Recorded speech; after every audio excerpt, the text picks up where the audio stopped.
সিনিয়রদের ছায়াতল থেকে বের হয়ে এখন নিজেরাই দায়িত্ব নিতে পারছেন বলে জানিয়েছেন মেহেদী হাসান মিরাজ। সেঞ্চুরির সঙ্গে ফাইফার টেস্ট ক্যারিয়ারের অন্যতম সেরা ম্যাচ বলে স্বীকার করেছেন তিনি, যা কিনা বাংলাদেশিদের মধ্যে তৃতীয়। আর বিশ্বের ষষ্ঠ ক্রিকেটার হিসেবে দ্রুততম 2000 এবং 200 উইকেট পূর্ণ করেছেন। সাকিবের উত্তরসূরির তকমা নিয়ে এসেছিলেন জাতীয় দলে। প্রায় এক দশক হতে চলল তার টেস্ট ক্যারিয়ার। বল হাতে আস্থার প্রতিদান দিলেও ব্যাটটা ঠিক সেভাবে জ্বলে ওঠেনি নিয়মিত। তবে সাগর পাড়ে স্বপ্নময় দিন পার করেছেন মেহেদী মিরাজ। টেস্টে 4 বছর পর সেঞ্চুরি, 53 ম্যাচের ক্যারিয়ারে দ্বিতীয়। আগেরটি 2021 সালে, প্রতিপক্ষ ওয়েস্ট ইন্ডিজ। চেষ্টা করছিলাম 2টা রান যেন নিতে পারি, ওরকমই দৌড় দিছিলাম, মনে করছিলাম বলটা গ্যাপে গিয়েছে, বাট সব ফিল্ডারের হাতে গিয়েছে। বাট তারপরে লাখের উপর ছেড়ে দিয়েছি যে যদি আমার কপালে থাকে তাহলে 100 হবে, আর যদি আউট হয়ে যায় এটা তো কারো করার নেই। বাট হাসান অনেক ভালো সাপোর্ট দিয়েছে। বনেদি ফরম্যাটে দ্রুততম 2000 ও 200 উইকেট নেওয়া ক্রিকেটারদের মধ্যে ষষ্ঠ মেহেদী মিরাজ। ইয়ান বোথাম, ইমরান খান, কপিল দেবদের পরেই তার নাম। তৃতীয় বাংলাদেশি হিসেবে ইনিংসে সেঞ্চুরি ও 5 উইকেট নিয়েছেন মিরাজ, যে কীর্তি সাকিবের রয়েছে দুবার, অন্যজন সোহাগ গাজী। প্রথম ইনিংসে বল হাতে প্রত্যাশা পূরণ করতে না পারলেও দ্বিতীয় ইনিংসে সফল মিরাজ, পূরণ করেছেন 13তম ফাইফার। ওয়েস্ট ইন্ডিজের সাথে আমি 100 করেছিলাম, 3 উইকেট পেয়েছিলাম, অল্পের জন্য 5টা পাইনি। যদি হয়তো তাহলে খুবই ভালো লাগতো। ওই ম্যাচটা আমরা হেরে গিয়েছিলাম এই মাঠেই, বাট ওই কথাটা মনে পড়ে গেছে, খুবই ভালো লাগছে। এবং অ্যাট দ্য সেম টাইম আমরা ম্যাচ জিতেছি, আর অ্যাচিভমেন্ট সবসময় ভালো লাগার বিষয়। দীর্ঘ ক্যারিয়ারে সাকিব তামিমদের জন্য লাইমলাইটে কমই ছিলেন মেহেদী। এখন নিজের আলোয় আলোকিত হতে চান। সাকিব ভাইয়ের রোল প্লে করেছে। আমি যখন স্টার্ট করেছি তখন আমার কেরিয়ার শুরু হয়েছে বোলিং দিয়ে, এরপরে আস্তে আস্তে ইমপ্রুভ করে ব্যাটিংটা ভালো জায়গায় নিয়েছি। আমি নিজের মতন করেই খেলতে চাই, এটাই আমার ভালো লাগে। জহির সাগর, চ্যানেল 24, চট্টগ্রাম। 2 ম্যাচের টেস্ট সিরিজ শেষে দেখে নেব সেরা রান সংগ্রাহক এবং সর্বোচ্চ উইকেট শিকারীর তালিকা। ব্যাটিং আধিপত্য জিম্বাবুয়ের 4 ইনিংসে 142 রান করে সবাইকে ছাড়িয়ে সফরকারী অধিনায়ক শন উইলিয়ামস।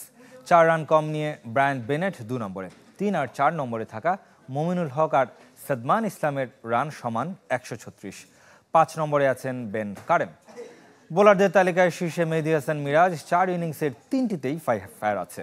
15 উইকেট এই স্পিনারের দখলে। 11 উইকেট নিয়ে তাইজুল আছেন 2 নম্বরে। আনুষ্ঠানিকভাবে সিরিজের সূচি ঘোষণা করেছে পাকিস্তান। 5 ম্যাচ টি-20 শুরুটা হবে 25 মে ফয়সালাবাদে। পরের ম্যাচও একই ভেন্যুতে। দীর্ঘ 17 বছর পর ইকবাল স্টেডিয়ামে ফিরছে আন্তর্জাতিক ক্রিকেট। বাকি 3 ম্যাচ লাহোরে 30 মে ও 1 এবং 3 জুন।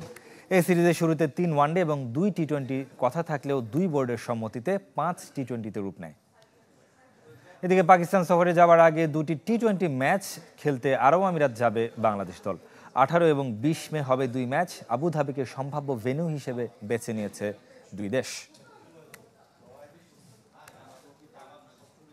চট্টগ্রামে নতুন স্টেডিয়াম করার উদ্যোগ নিয়েছে বিসিবি। সে উদ্দেশ্যে বন্দর স্টেডিয়াম ঘুরে দেখেছেন বোর্ড সভাপতি ফারুক আহমেদ। সরকারের কাছ থেকে স্টেডিয়ামটি ইজারা নিতে ইতিবাচক আলোচনা সেরেছে বিসিবি। এ সময় ফারুক আহমেদের সাথে ছিলেন আকরাম খান, নাজমুল আবেদিন ফাহিম, মনজুর আলমদের মতো পরিচালকরা। পর্যবেক্ষণ শেষে স্থানীয় শিশু কিশোরদের সাথে ক্যামেরাবন্দী হন তারা।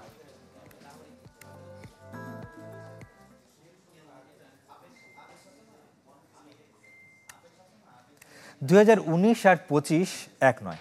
মানসিকতা, স্কিলে নিজেকে বদলে ফেলেছেন বলে দাবি নাঈম শেখের। এ দলে ভালো খেলে জায়গা করে নিতে চান জাতীয় দলে। সুপার লিগ না খেলেও সদ্য সমাপ্ত প্রিমিয়ার লিগে ব্যাটারদের তালিকায় 3 নম্বরে তার নাম। কখনো অতি আত্মবিশ্বাস, কখনো ছুঁড়ে ফেলা, বাংলাদেশ ক্রিকেটের চেনা গল্প। নাঈম শেখের ক্ষেত্রেও তাই। 2019 সালে ভারতের বিপক্ষে টি-20 দিয়ে আন্তর্জাতিক ক্রিকেট শুরু করেছিলেন বাঁহাতি ব্যাটার। 20 ওভারের পারফরমেন্সের শুরুটা দেখে ওয়ানডে আর টেস্টেও সুযোগ মিলে যায়। শেষ পর্যন্ত কোনোটাই হয়নি ঠিকমতো। একমাত্র টেস্ট, 8 ওয়ানডে ও 35 টি-20-র পরিসংখ্যান তাই বলছে। তবে হারিয়ে যাননি নাঈম। ঘরোয়া লিগে রান করে আলোচনায় 3 ফরম্যাটে নিজেকে ছাড়িয়ে যাওয়ার চেষ্টা। সবশেষ 4 টুর্নামেন্ট, এনসিএল লঙ্গার ভার্সন টি-20, বিপিএল এর পর ডিপিএলও হেসেছে তার ব্যাট। দুটোতে আবার সর্বোচ্চ রান। মানসিকতা ও স্কিলে পরিবর্তনের ফল পাচ্ছেন বলে দাবি।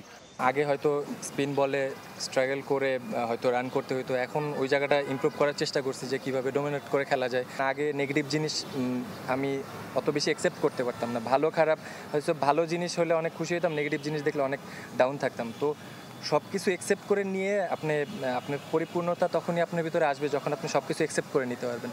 জাতীয় দলে ফেরার প্রথম ধাপ এ দল জায়গা করে নিয়েছেন নিউজিল্যান্ড সিরিজের ওয়ানডে স্কোয়াডে। এ দলের মোড়কে খেলবে জাতীয় দলের ক্রিকেটাররা। এই সুযোগটা নষ্ট করতে চান না নাইম শেখ।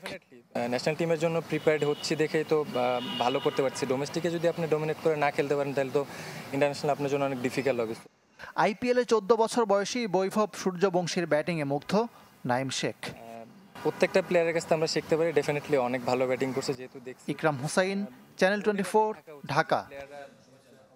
অনূর্ধ্ব-19 দলের ওয়ানডে সিরিজের খবর জানবো এবার। তৃতীয় ওয়ানডেতে ডিএল মেথডে শ্রীলঙ্কাকে 39 রানে হারিয়েছে বাংলাদেশ। 6 ম্যাচের সিরিজে 2-1 ব্যবধানে এগিয়ে গেল সফরকারীরা। কলম্বোতে টস জিতে ব্যাট করতে নামে বাংলাদেশ। মাঝে বৃষ্টির বাগড়ায় ম্যাচ নেমে আসে 28 ওভারে 2 উইকেটে 144 রান তোলে সফরকারীরা। ইনিংস সর্বোচ্চ 67 রান করে অপরাজিত থাকেন অধিনায়ক আজিজুল হাকিম তামিম। ডিএল মেথডে স্বাগতিকদের টার্গেট দাঁড়ায় 198 রানের। 22 ওভারে 7 উইকেট হারিয়ে 120 রানের বেশি করতে পারেনি লঙ্কান চুবারা। এরপর আলোক স্বল্পতায় খেলা বন্ধ হলে জয় নিশ্চিত হয় টাইগার চুবাদের। বাংলাদেশের ফুটবলে বিদেশিদের মেলা। জুন উইন্ডোর আগেই পাসপোর্ট পাবেন সমিত সোম, তবে খেলতে পারবেন না।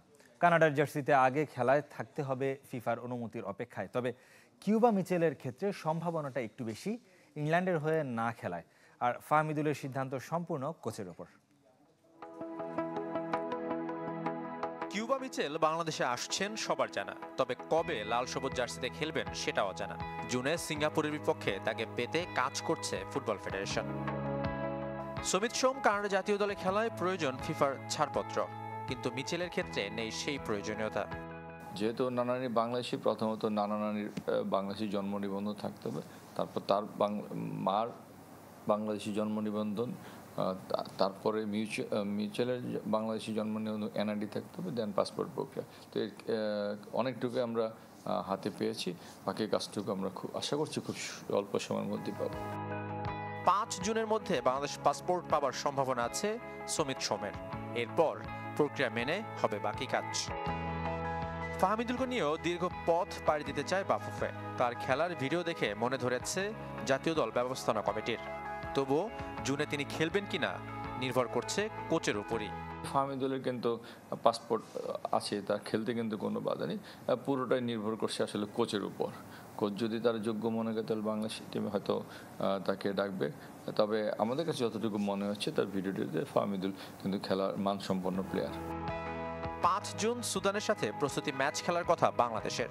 জাতীয় স্টেডিয়ামে সেই ম্যাচ দর্শকদের জন্য উন্মুক্ত থাকবে কিনা সে সিদ্ধান্ত এখনো হয়নি। শাফাত মিদুল, চ্যানেল 24, ঢাকা। ভেস্তে গেছে কার্লো আনচেলত্তির ব্রাজিল কোচ হবার আলোচনা। এখন যোগ হয়েছে সৌদি আরবের নাম।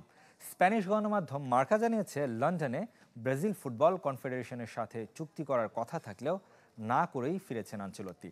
জুনের পরিবর্তে আগস্টে যোগ দিতে চান ইতালিয়ান কোচ, কিন্তু রাজি নয় সিবিএফ। এছাড়াও সামনে এসেছে সৌদি আরবের বিশাল অঙ্কের প্রস্তাব। মার্কার তথ্য অনুযায়ী অঙ্কটা বছরে প্রায় 50 মিলিয়ন ইউরো। রিয়ালের সঙ্গে চুক্তির বাকি 8 মাস। ইউরোপিয়ান মৌসুম শেষ হলেও শেষ হচ্ছে না তার চুক্তির মেয়াদ। ক্লাব বিশ্বকাপেও তাকে চায় রিয়াল। আগে ভাগে দায়িত্ব ছাড়লে 4 মিলিয়ন ইউরো ক্ষতিপূরণ দিতে হবে লস ব্লাঙ্কোদের, যা দিতে রাজি নন ক্লাব সভাপতি ফ্লোরেন্তিনো পেরেজ। 2026 এশিয়ান গেমসেও থাকছে ক্রিকেট। বিষয়টি নিশ্চিত করেছে অলিম্পিক কাউন্সিল অফ এশিয়া। জাপানের নাগোয়া সিটি হলে আয়োজক কমিটির 41তম বোর্ড সভায় এই সিদ্ধান্ত নেওয়া হয়েছে। এছাড়া মিক্সড মার্শাল আর্টসও যুক্ত করা হয়েছে আসন্ন এশিয়ান গেমসে। ক্রিকেট ডিসিপ্লিনের ভেন্যু হিসেবে আইচি প্রিফেকচার নির্ধারিত হলেও তা চূড়ান্ত নয়। এর আগে 2010, 14 এবং 22 এশিয়ান গেমসে ছিল ক্রিকেট ডিসিপ্লিন। প্রথম আসরে স্বর্ণপদক জেতার সুখ স্মৃতি আছে বাংলাদেশের। আর সবশেষ গেমসে ব্রোঞ্জ জিতেছিল লাল সবুজের নারী ও পুরুষ দল। 2026 এশিয়ান গেমস হবে 19 সেপ্টেম্বর থেকে 4 অক্টোবর।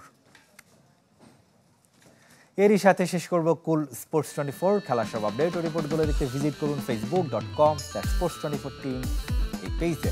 ধন্যবাদ সাথে থাকার জন্য।